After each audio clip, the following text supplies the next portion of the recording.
Our goal with Company of Heroes 3 is to deliver a campaign experience that is more player-driven and more replayable than ever before.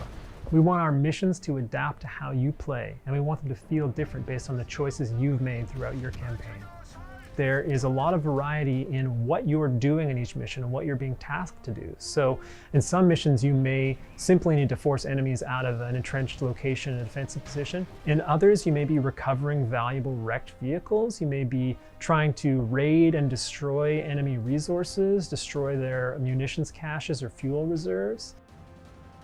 When a player starts a mission, we don't necessarily know what faction they're going to be, what company they've chosen, how much they've upgraded that company, and what units they've unlocked within it.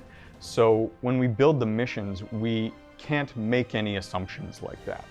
We have to build our engagements and build our missions in a way that it challenges the player no matter what they bring, and that it can be completable by the player no matter what they bring. The goal of companies was to give the player a vehicle for investment and that let them approach RTS content in different ways, depending on who they entered the mission with.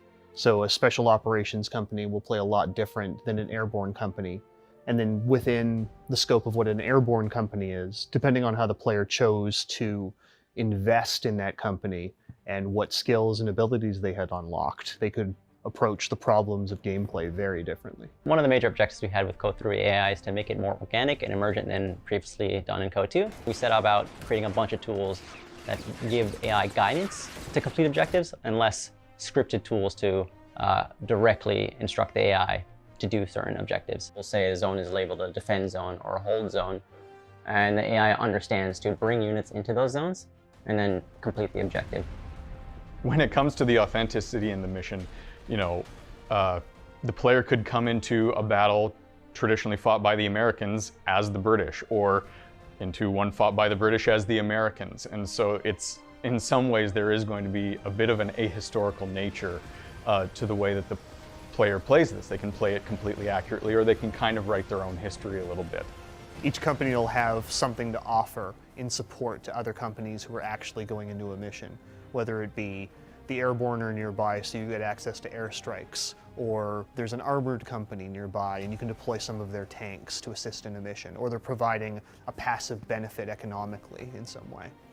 We've got missions that are focused around a single squad of engineers who has to recover and recrew a damaged tank and escape from behind enemy lines. We've got small missions focused around trying to assassinate a high-level officer and escape unscathed. So we want to tell these small stories, these small kind of human stories, in between these larger historical stories of massive battles taking place in iconic battlefields.